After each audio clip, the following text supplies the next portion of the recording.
Hey guys, so today we are actually gonna make chocolate chip cookies. And I know what you're thinking, I'm the pie fanatic, so what am I doing making chocolate chip cookies instead of pie?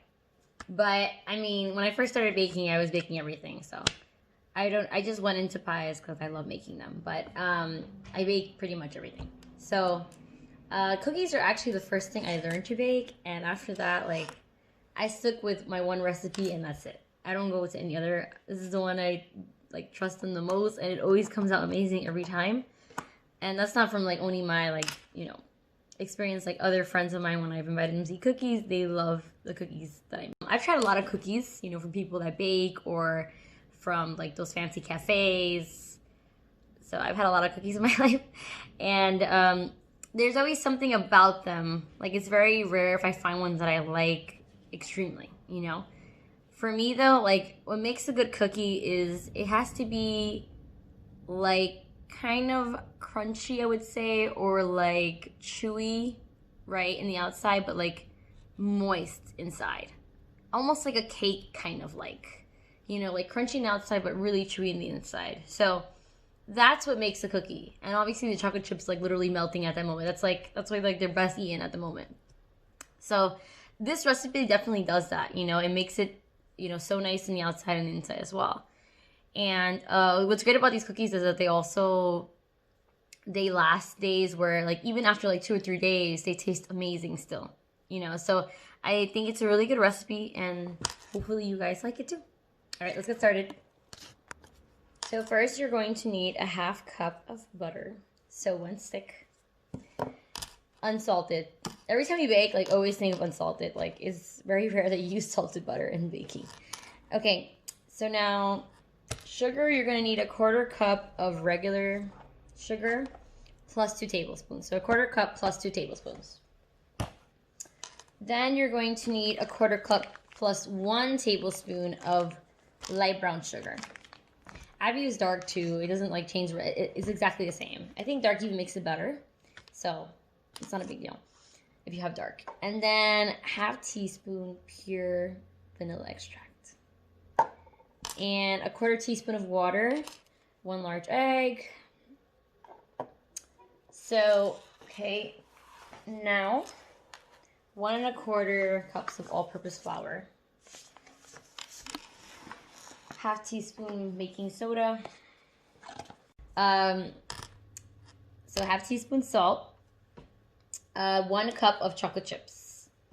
So it doesn't matter really what brand you get. Like some people like dark chocolate, some like, I usually get semi-sweet. Like I'm okay with that, semi-sweet. And then you could like, I've done it once, but I don't really like it because I feel like chocolate chip cookie is just a chocolate chip cookie. But some people like to add like a 1/2 cup of chopped walnuts or pecans to their chocolate chip cookies, and I've done it before. It does taste good, but I have like a bit of a nut allergy, so I can't really eat a lot of them.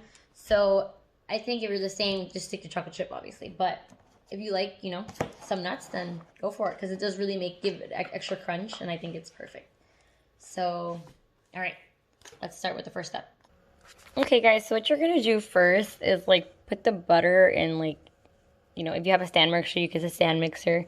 If you don't, you could just use, like, the hand mixer. I have that, too, so I recently got this, so I never used to use it. But you're going to put it in here and just start stirring, basically, until it's like really smooth, until the butter becomes like really smooth. And that's what you're gonna do for like a few, I would say like a minute. Just want to make sure basically the butter is smoothing out. That's all you're making sure here. Okay, now that we creamed the butter, now we're gonna also add the sugar and start also whisking. Make sure everything mixes really well.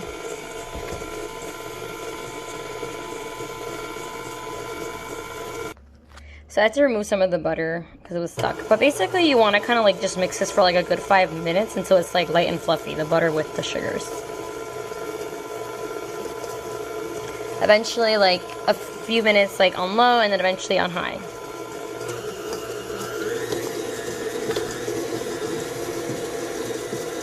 Alright, so this is how it should look, guys. Like, see? Alright guys, so here are the egg, the vanilla extract, and the water. So now I'm going to just beat this well. Alright guys, so now here in a medium bowl, you just mix all-purpose flour, the baking soda, and the salt. So you just mix it well. Now I'm going to add this, it's mixed well, to the stand mixer with the wet ingredients and a mix. Okay, so now you guys can mix this well. It doesn't have to be on high speed, it could be like on low speed. And you're gonna start seeing some like cookie dough form, like a cookie dough like form. See, it's crumbling. And when it fully is mixed, that's when you know it's ready. Don't be afraid to use your paddle to like scrape the sides so it'll be better. Okay, afterwards you could like turn off the mixer and just mix with a wooden spoon. Like just fold in the chocolate chips. And there you have it, there's cookie dough. About 20 cookies out of this. So, it looks really tiny, but you should get like about 20 cookies. So let's get ready. Okay guys, before we start anything, we're gonna like preheat our oven to 375. So be ready. So you can either line with parchment paper 2 baking sheets like this if you have at home or you need to buy some. You can line it with parchment paper or you can butter them. So it's whatever you guys have available at home or it's easier for you. In this case I'm going to use parchment paper. 2 baking sheets like that, I'm going to put parchment paper. So,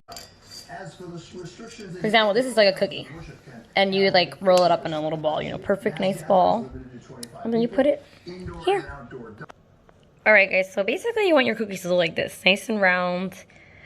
And what I love about this recipe is that usually when they spread out, it doesn't, like, they don't spread out like that much that they like basically, attach to each other. They're attached to each other. They're mostly like, they mostly rise, which makes them more gooey and, and good inside. But yeah, it should be like this. And like, usually it's like 2 inches farther apart, so that's pretty good. Alright guys, so they went in and these are going to be in for a good 8 to 10 minutes. Here they are, fresh cookies. They're perfect in shape. They're nice and brown. So I left it in the oven for like another 5 minutes because I like my cookies nice and brown. I don't really like them like, when they're done 8 to 10 minutes, they are cooked. They are cooked, they're not raw, but they're just too white for me. I like them nice and brown. So these are ready. And hope you guys can replicate.